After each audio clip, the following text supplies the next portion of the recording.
name is Clara Towson, and I'm a friend of the show. Boom. I am Francisca George, and I'm a friend of the show. Perfect. Hi, my name is Susan Leemans, and I'm a friend of the show. Boom. Yeah. My name is Zainab Sammaz, and I'm a friend of the show. Boom. Hey guys, my name is Sasha Vickery, and I'm a friend of the show. Boom. Hi, my name is Lloyd Harris, and I'm a friend of the show. Perfect. Hi, my name is Jan Faria, and I'm a friend of the show. Boom. Yes. Take one. Well done. Hi, my name is Jasmine Paolini, and I'm a friend of the show. Wow, Jasmine, you got it in one time. Ready? Play.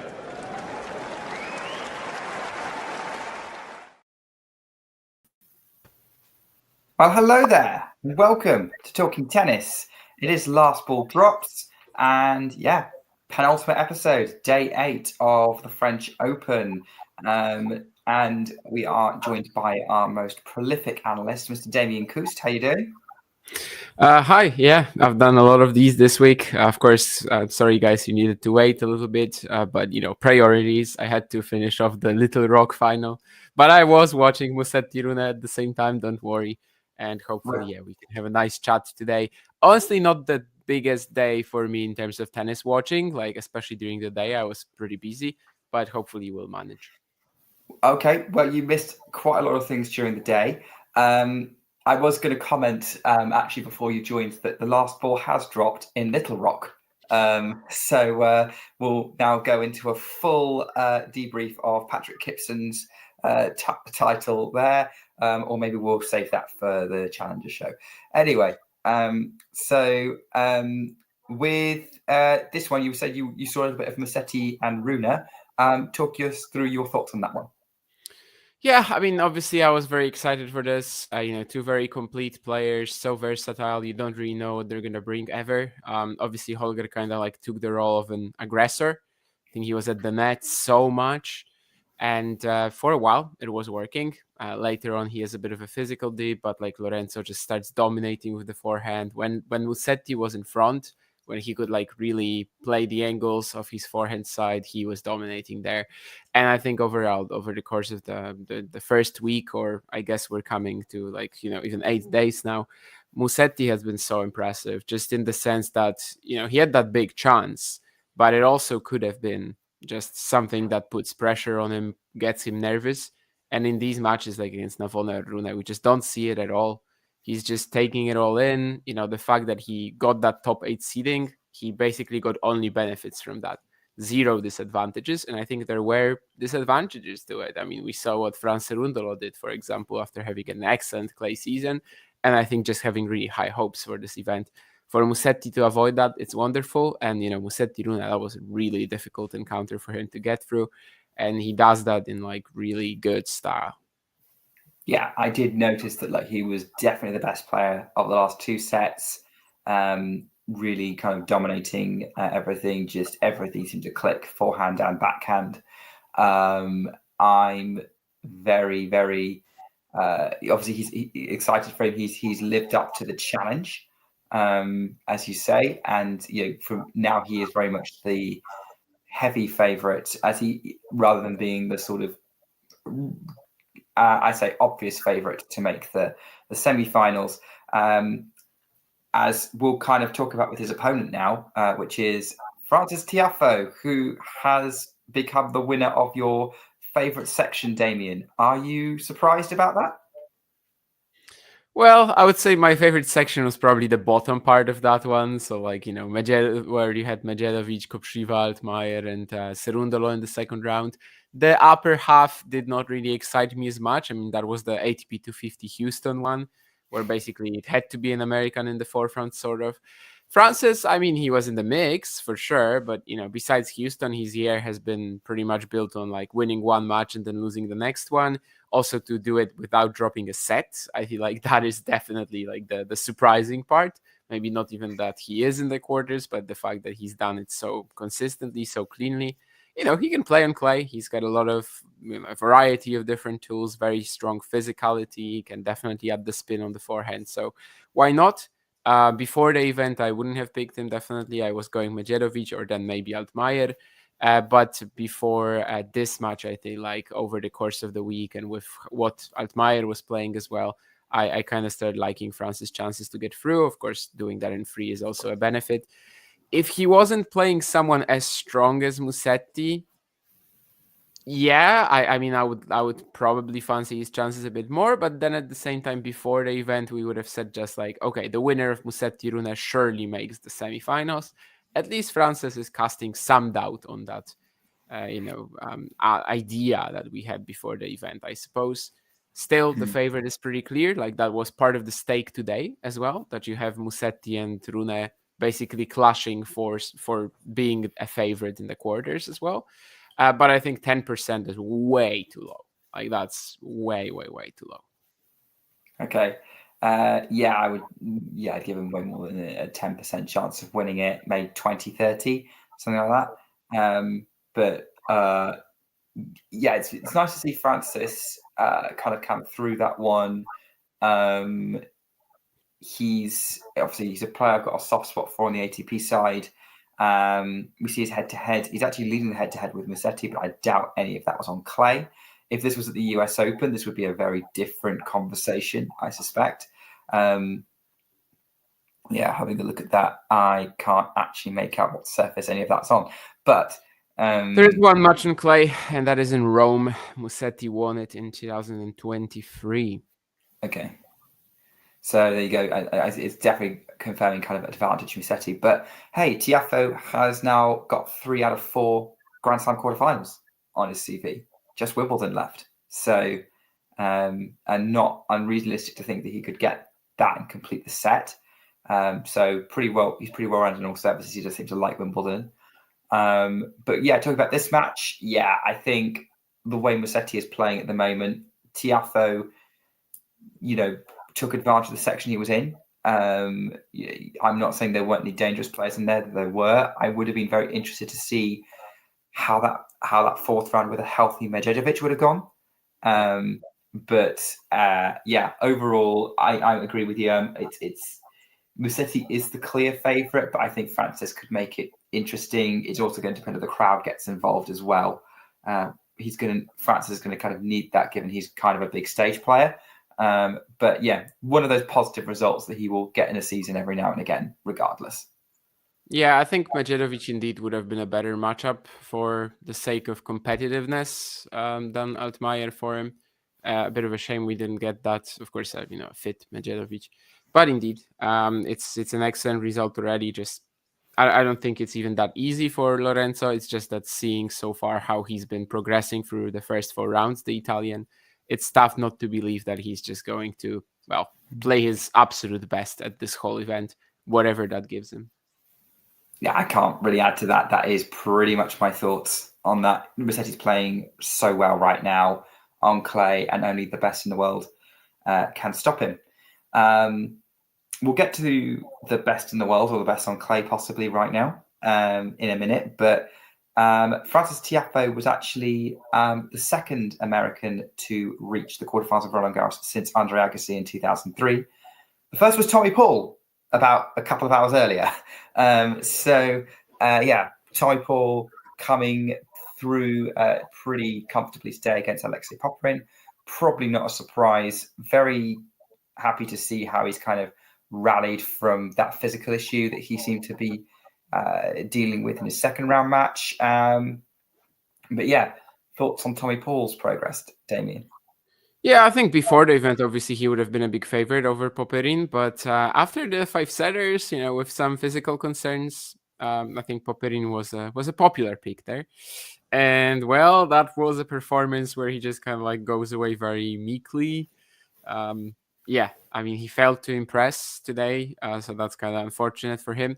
But obviously for Tommy, after the 2 back-to-back 5-setters, that's amazing that he can progress in free. But of course, the next challenge coming up is going to be slightly more difficult. I think just to win in straight sets today, it's a massive boost for his chances anyway, obviously, simply because of the fact that if he just landed another 5-setter, he could have been, a Jack Draper in Australia, and we know how that ended.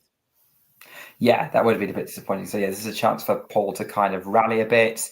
and get through to play Carlos Alcaraz, who, played a very entertaining match against Ben Shelton today. First set tiebreak. I've seen a lot of hype about that going around. Shelton got the second, got set 3 off him. So I did wonder if Shelton would make it an interesting match, even if he wasn't going to win it. And certainly there was a lot of, it was a good show of tennis today on Philippe Chatrier from Alcaraz and Shelton today, but Alcaraz coming through. Yeah, I mean, I think this time the tennis world learned their lesson. We were talking about Jumhur Alcaraz the other day and kind of how people were just randomly saying that, this is like Carlos almost losing when he dropped the third set. Like today, I didn't really see any comments like that. I think today everybody was just assuming, okay, so yeah, he's dropping one set and then basically he's just going to win in the next one, which happened. But, Ben can, he has that big stage mentality. Definitely shows up in these clashes against the top guys. So at least he makes it pretty interesting. But I think the result was somewhat known from the very start to the end of the match, even if obviously there was a lot of turbulence in it, as it always is in the Alcaraz matchup, in any Alcaraz matchup, really. So I think Shelton was able to deliver, make the crowd excited, play a lot of amazing highlight reel shots as he always does.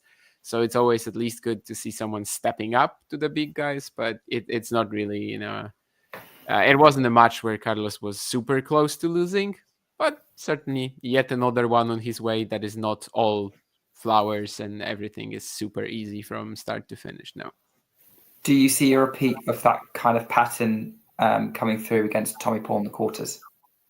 Yeah, I mean, that's what their entire rivalry has been, right? They've played 6 times. 2, of course, Tommy won in Canada, both, I think. There were also some other very exciting matches like Wimbledon, where first sets, let's say a set and a half, even Tommy is pushing him so hard.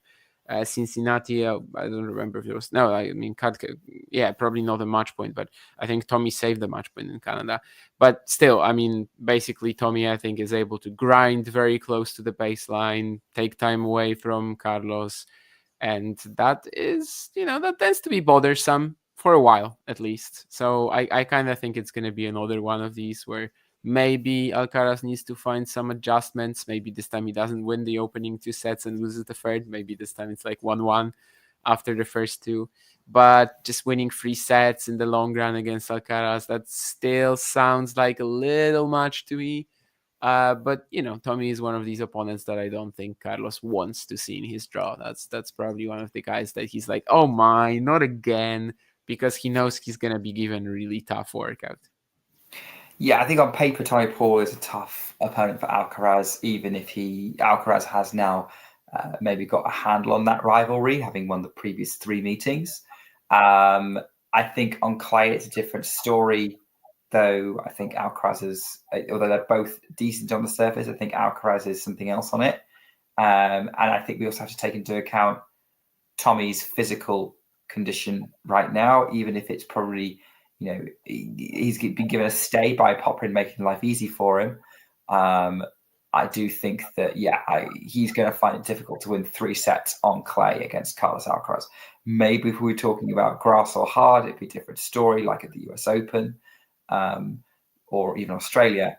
But here now in this kind of specific setup, Alcaraz remains heavy favorite, and I feel like it's kind of a rinse and repeat of the kind of conversation that we were having about Musetti and Tiafoe earlier. It's not that Paul has no chance. He's probably got a decent chance of, at the minimum, making it interesting. But I think it's a very sort of similar expectation of Alcaraz coming through that one. Sure. I mean, Alcaraz Musetti was kind of everybody's semifinal when the draw came out. Obviously, we've just seen them clashing twice this clay season. Some contrasting opinions about their Rome match. I remember some called it the worst they've ever seen, which I do think was just people reading the stats and misinterpreting them, to be honest. But obviously, it's also another one of these very versatile magicians. And I think we are still probably going to get that. I'm not sure who is actually more likely to lose. Probably still Lorenzo, but you could argue that Carlos has a tougher opponent. Yeah, yeah, possibly. I think you could probably argue that in terms of what we've seen from the matchup, what we've seen from Tommy Paul in terms of more recent like European clay results. So yeah, I wouldn't argue with that. But we'll see how it all plays out. I do want to play one more hypothetical thing with you before we move on from the men's results today, and that is just going back to something we said earlier about sort of Alcaraz kind of dropping sets. If Shelton had won that opening set tiebreak, which was pretty close, I probably would have been quite interested to see how. I think Alcaraz would have come back and won it in 5. I think Shelton probably still wins set 3, maybe. But I think I guess, Damien, would we be having a different conversation to the one we just had or drastically different conversation to the one we just had if that had been a 5-setter, not a 4-setter? Potentially. I mean, I'm a big believer in butterfly effect. So the fact that Ben hasn't won the fact that Ben won the third set, if he wins the opener, it's not a guarantee that this is how it transpires. Carlos kind of like knows that he has to, stick to his plan a little bit more carefully, let's say, and there's not as much space to mess around. Like he would know that as well. And maybe that would impact it somehow. Maybe Ben's mentality would be very different. Maybe he actually still, runs away with it in the second set, actually having all that confidence. We just can't know that. Yeah. I mean, if Carlos lost the opener, I think I still wouldn't have been, screaming out upset alert. But, it could have been closer, sure. Ben definitely had his chances. It's good that it wasn't a similar match as the Australian Open semi, where Ben basically had one good set, and he had an even clear. Okay, he had set points there. He served for it or something like that. But basically had a very clear chance to take the opener, doesn't do it, and then the match is over. At least here he was able to keep going with the rival. Yeah, you're right. This is the hypotheticals. There's too many options there for that. I do agree, actually. I think, Alcaraz probably would have locked in after that first set. But that wasn't the only exciting match that happened on Philippe Chatrier because, there were a few others. We'll probably get to that section of the draw in a minute. We'll probably start at the top of the women's draw with actually the last women's match to finish today. And that was Aryna Sabalenka taking out Amanda Anisimova in the one match that didn't go 3 sets, even though I had that as potential upset alert for Aryna. But given Anisimova's been a problem for her, even in this new and improved post Gavin fixing serve version, I think Anisimova, the first set looked like it was going to potentially be a back and forth, but Sabalenka kind of ran away with the match. I don't know if you've been watching much of Sabalenka's matches, Damien, but thoughts on how she's been looking this tournament so far? Well, this is the big one, Thus far, I don't think she was really tested, and Anisimova, of course, the head-to-head record, it's a little exaggerated with past results, but that's okay because recently she also beat Aryna, in fact, in their last meeting, and we've been seeing this the entire season that a lot of players like Anisimova are pushing Aryna. There's a lot of matches like against Tauson, against Pavlyuchenkova, Ostapenko, the Stuttgart final. You can see that it's very much a possibility to blast Aryna off the court, and in fact sometimes that's what you have to do.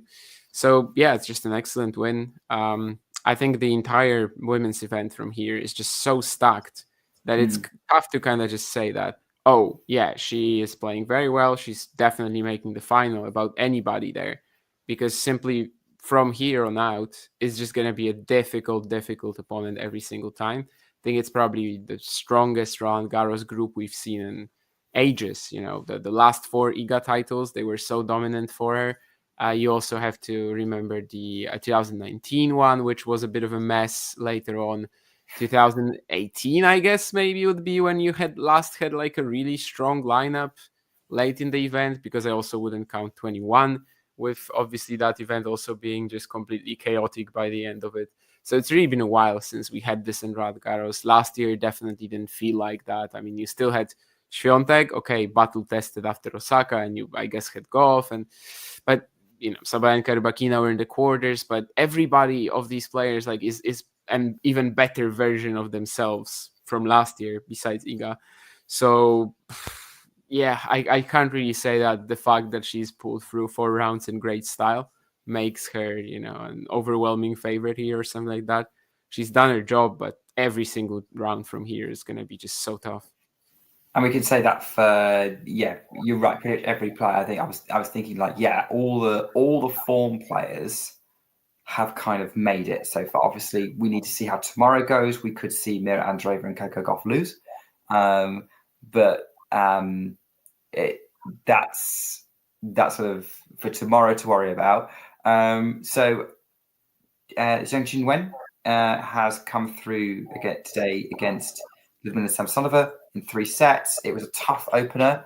Samsonova then ran away with the second, and then Zheng kind of wrestled the third in her favor. Probably the lesser of the 3-set epics that we had today.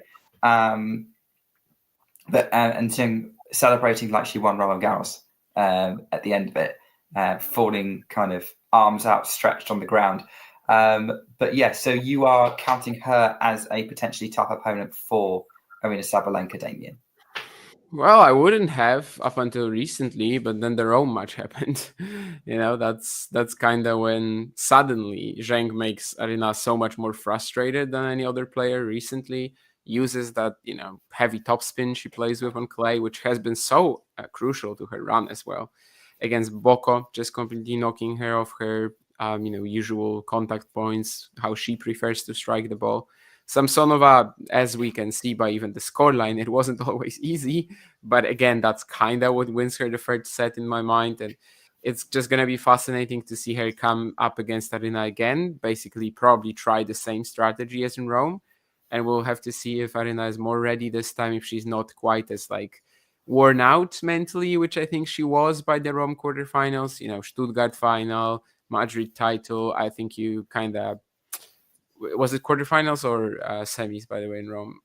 Quarters, yeah. semis So Zheng Gauff match.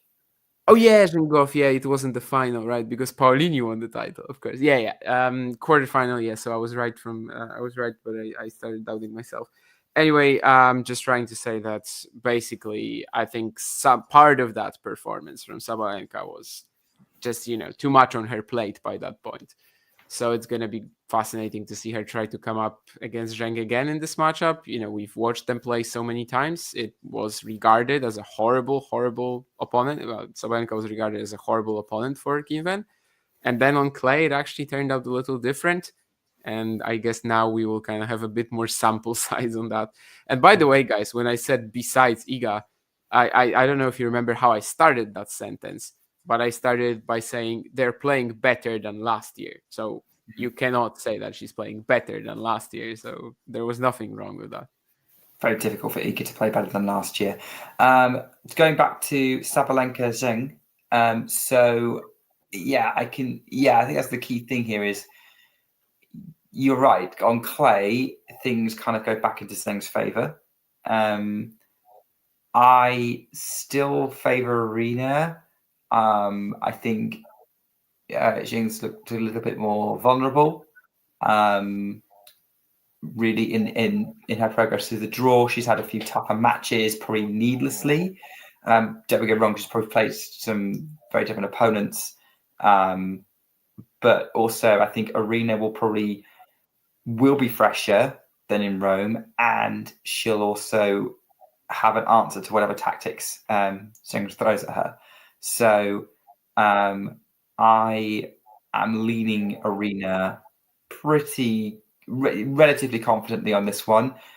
I think Zheng takes a set, probably. But it's I agree with you. It's going to be maybe more of a battle than other matches in their head-to-head, and it's going to make life difficult for Aryna. But yeah, I think that's where I'm kind of leaning on this one.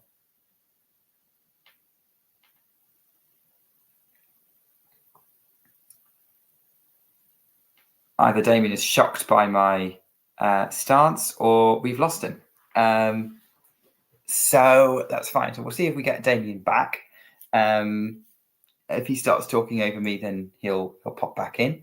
But yeah, that's where I am. Okay, so I can bring Damien up to speed in a minute. We'll talk through the rest of the results today. We go down to, let's face it, the real headline matches from today and the headline of the show. So 25 minutes in, we're finally talking about it because we had Elina Svitolina and Iga Swiatek coming through in just fantastic matches. Both of them will be contenders for match of the tournament. Elina Svitolina and Jasmine Paolini played a really tough fight for the first two sets. Svitolina saving 3 match points and then running away with it in the third. Iga Swiatek, by contrast, beat down in the first set. Elena Rybakina was on fire, just throwing everything she possibly could at her. And this is the best version of Elena Rybakina I'd seen in ages. And then Swiatek figures it out, finds the timing, picks up the footwork, steps back behind the baseline a bit, and is able to go toe-to-toe with Elena. And when she's able to do that on clay, the advantage flips back to Iga. And that kind of played out. The third set I thought was fantastic quality. In that, yes, there was a smash from Rybakina to lose the break in the second set. She was a break up in the second. And to get that put Iga back on serve, and then I think they just kind of dictated the outcome of the match from there. Rybakina made it a heck of a fight. I think it was kind of in doubt up to the end. But Swiatek gets the job done, was increasingly solid on serve as that match went on. But yeah, I'm talking a bit more about Swiatek Rybakina. I didn't see much of Svitolina Paolini, but there's also less to say other than the match point save. But yeah, right now, Iga Swiatek, this is the first time she's looked like a 4-time Roland Garros champion. Actually, looks most like herself coming through a tough fight and figuring it out and not getting overwhelmed by the situation.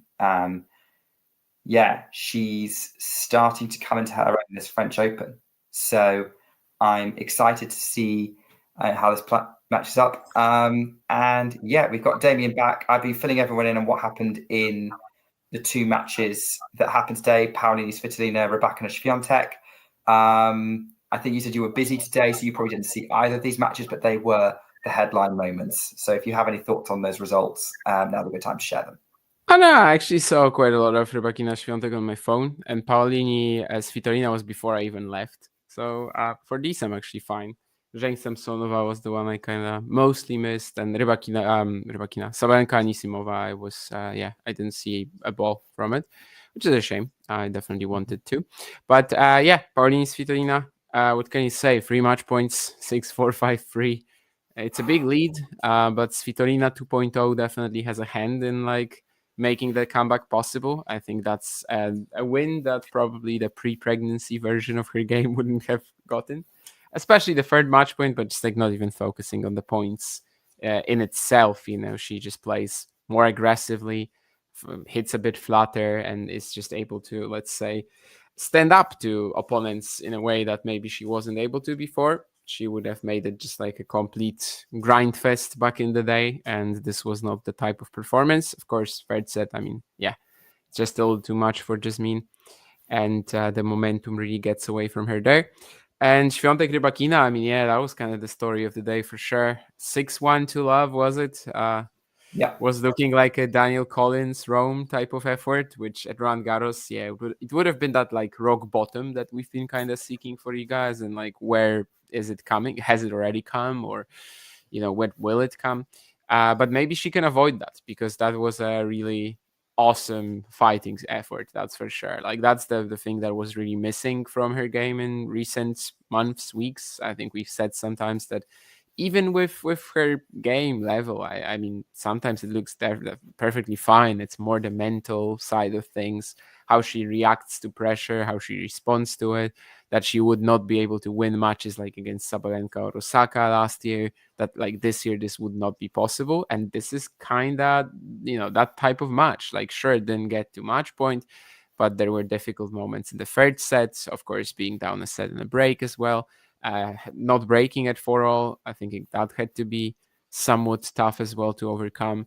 So just to see the attitude out there, that's very promising for the next rounds. It's, again, not going to be easy from here. Basically, every single round is just going to be a big challenge. Playing Svitolina potentially, then Sabalenka or Zheng, then go for Andreeva. I think all of these players are much better than they were this time last year.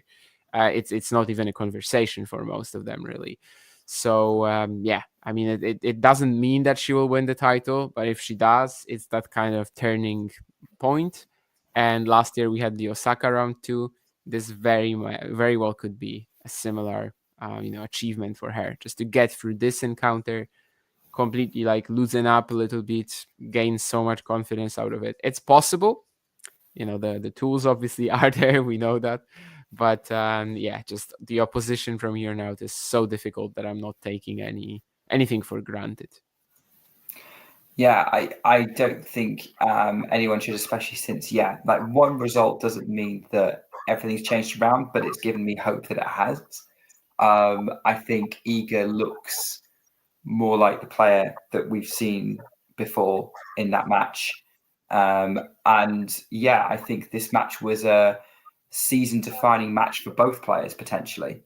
And maybe as a result of, it actually coming out as a bit of an epic and both playing well, it's going to spur them both on to have a strong second half of the year, regardless. But yeah, it was kind of either going to, my fear was whoever won would that was going to kickstart the rest of their season, maybe get them a deep run, and then the results start coming and the other one would kind of lose, like just being kind of in the trenches, because like neither of them have been what they were, Rybakina or Swiatek.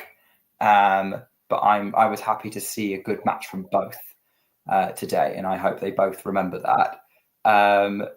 Looking ahead to the quarterfinal, so this is Alina Svitolina's 5th Roland Garros quarterfinal.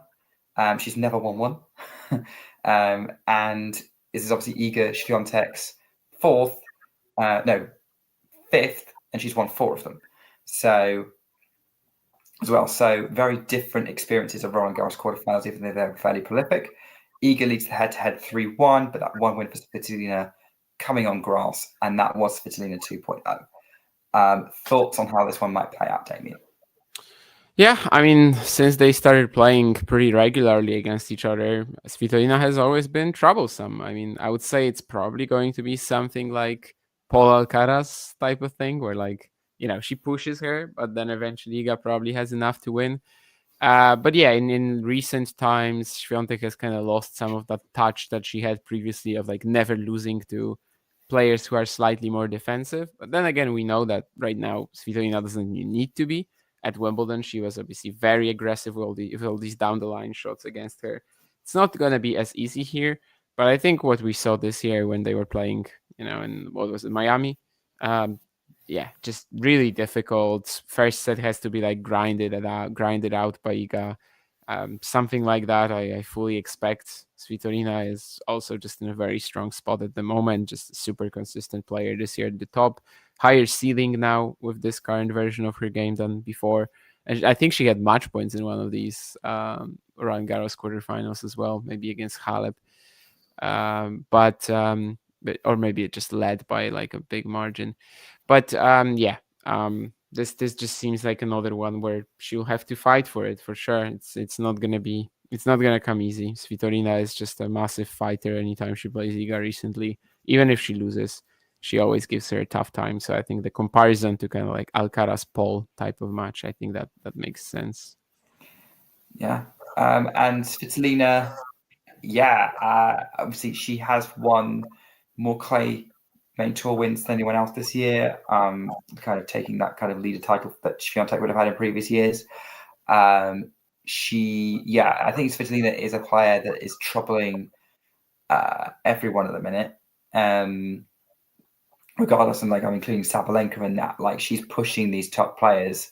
That match point save will give her a lot of confidence boost. I think she is a threat to Iga.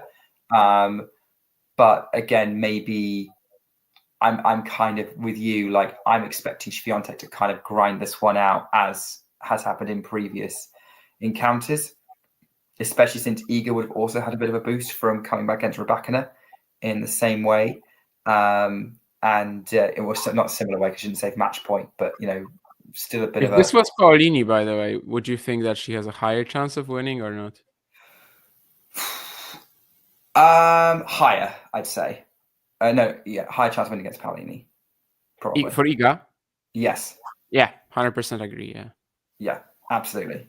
I think Svitolina's got a little bit more on her shots. I think Iga will probably be remembering how that final went last year. And Paolini probably wouldn't have had that same sort of tough win that Svitolina has. So, I'm leaning Iga winning this one, which is ironic because I actually predicted Svitolina to make the semi-finals from this section on WTA Weekly.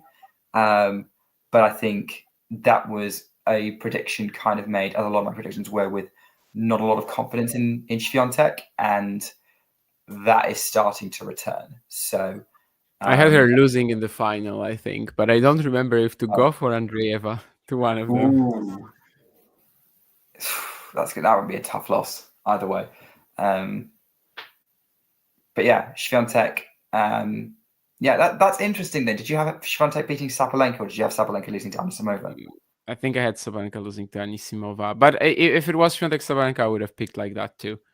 I would have picked Swiatek to make the final anyway, and then to lose to Gauff or Andreeva, but I don't remember which one I picked eventually.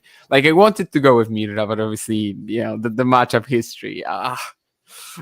The trouble is, it's now at the point now where we're very similar. We're no further on from where we were before Roland Garros, where you've got this group of players who it's pretty interchangeable about which of them is going to win.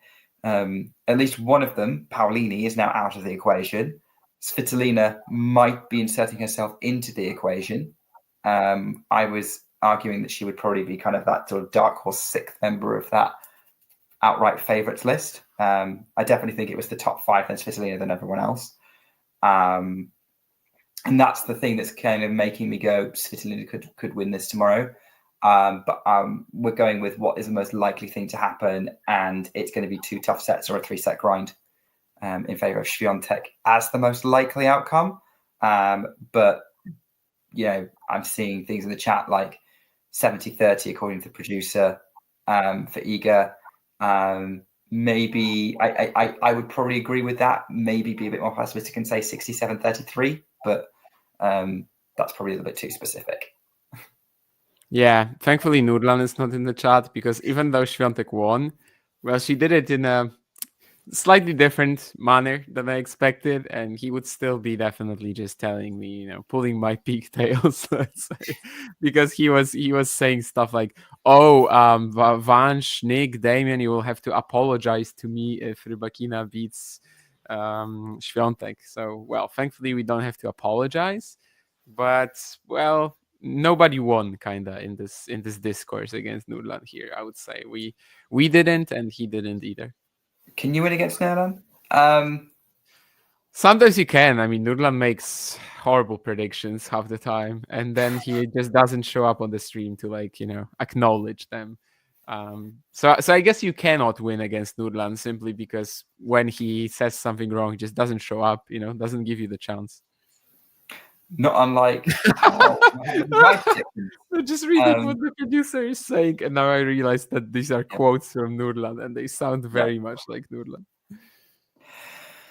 Yeah, that sounds about right. So, all right. Well, it's a bit of a shorter one this week. Obviously today, fewer matches to do with that. Obviously, first lot of the fourth round. Few predictions made for next time. We already have some nice previews of tomorrow's matches out there, or we will do. So you can check those out for maybe some more detailed predictions of what's happening. But I'll just throw Damien one question about tomorrow's matches, and that is, which are the ones that you are most looking forward to, or is there only one? Yeah, I have to start thinking actually what's tomorrow. So Sinner Rublev, I don't think I'm going to watch. That's the night session, right? Djokovic Nori, I don't really buy into that hype either, if there is any hype. Zverev Griekspoor, I am afraid that it's going to be a bummer after they've played like 5 ridiculous encounters against each other. But obviously, the potential for another classic is there. Maybe another one where Taron has a lead and then can't quite drive it home. I think that would definitely be a realistic scenario. Would love to see Bublik produce something against Draper. Like, I don't know if beat him, but at least make it close and keep up that super high intensity. Just keep hitting the backhand like he's been almost this entire clay season. I just don't want to see this match be like 6-2, 6-2, 6-2, but that's an option too. Like with Bublik, I think the range of outcomes is from him winning in like 5 sets to basically just getting smashed off the court. So these two, I think, on the men's side are definitely a lot more interesting. Poisson, if she's still able to keep up physically against Pegula, I guess could be somewhat exciting. Andreeva Kasatkina is at least a very interesting matchup, simply because, the pace of play, the variety is just so much different to most other encounters. I think Andreeva would have easily handled, another power player on her way. But against Kasatkina, it becomes just a little bit more intriguing, even if I still think she's probably going to prevail. I guess Alexandrova against Goff, it's kind of like Bublik again. Just the fact that, we have no idea if she's going to be like, well, okay, she's going to be more locked in than Bublik for sure. But if she's just going to be making, 150 unforced errors a set or 150 winners a set. So again, the range of outcomes is just so wild. And what's the last one? Oh, Keys Baptiste. Yeah, I'm probably not really going to focus on that. Although, if Haley is coming close, then I guess. But yeah, not one of my favorites. In general, tomorrow, I guess for me at least, is not really, like the best day of the tournament. Yeah, I'm not sure I'm going to be focusing on Roland Garros too much tomorrow. Probably watch a lot more of the challengers, to be honest. But yeah, still a few good ones. Although some of these matches I have serious doubts whether they will actually deliver. But if they do, they could be glorious. I don't think this is the kind of day where, like yesterday, the producer said that, oh, it will not disappoint because, it can't. Like the matches are too good. That's coming on Tuesday, but Monday, there's a lot more in terms of question marks. And yeah, we definitely, based on our previews, I think they're all going to be quite competitive matches happening on Tuesday. I think the one with the most potential for a competitive battle is Andreeva Kasatkina. In that one, that's probably going to be a bit of a tough grind from both players with the way they both play. Both very excellent counter punchers. I think but I do agree with you. There's nothing like really catching the eye, and we're going to have to see how the scores progress before we kind of zone in on a match and go, okay, that's going to be quite good.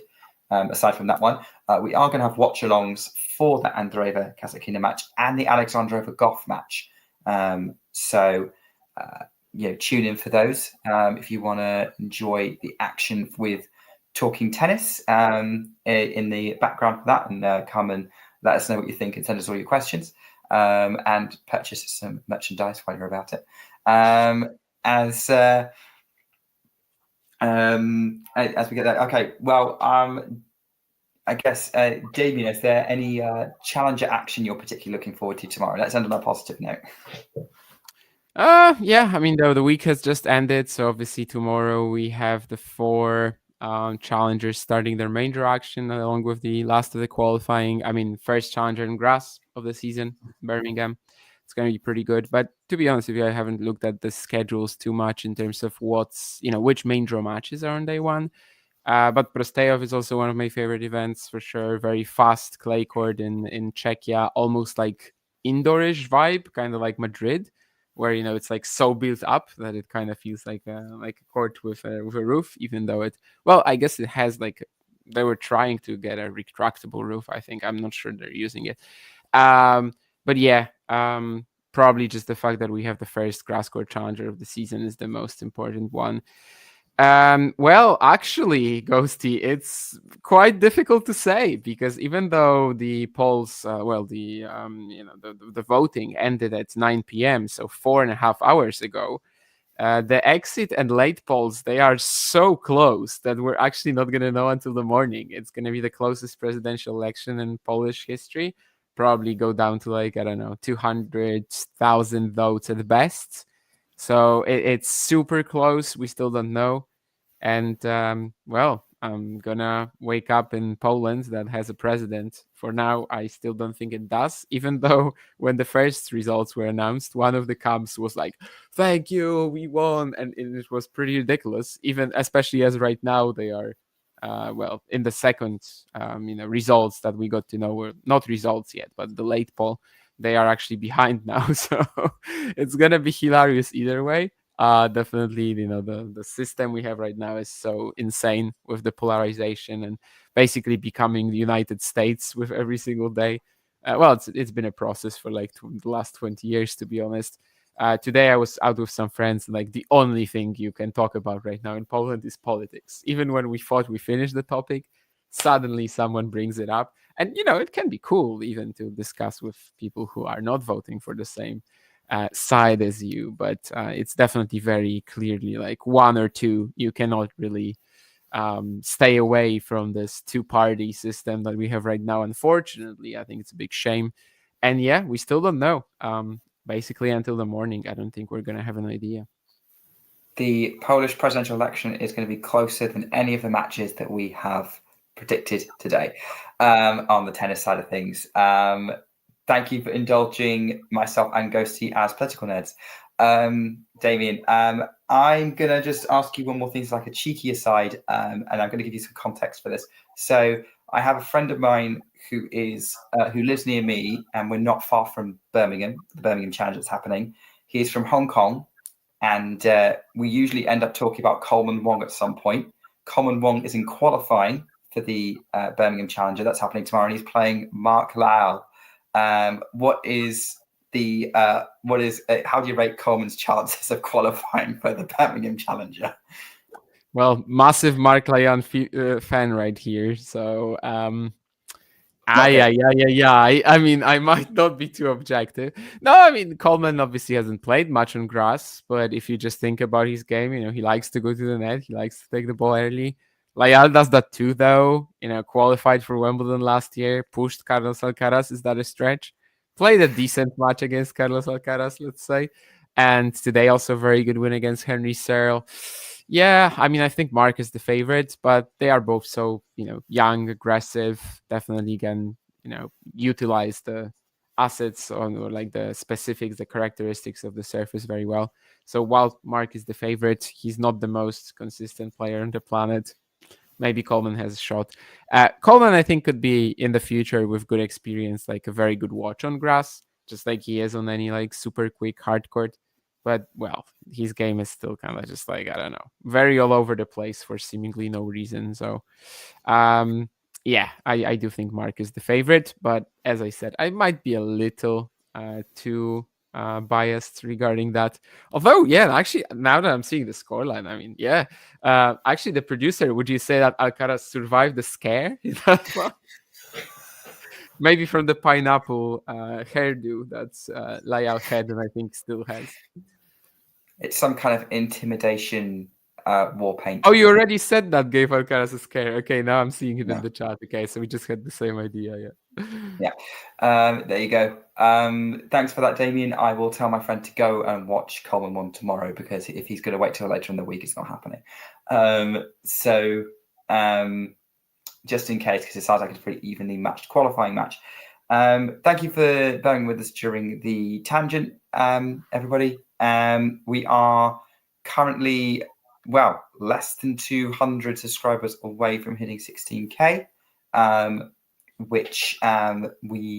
if you are watching this and you aren't subscribed yet, please do, because we'd love to hit that milestone.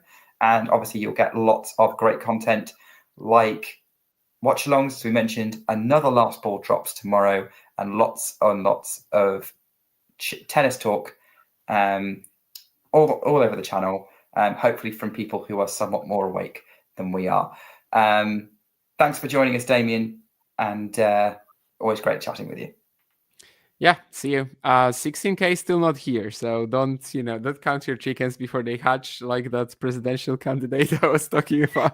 But sure, yeah, maybe we'll make it. I guess I'm always pessimistic about this for whatever reason. But we gained like 4 subscribers during this very show.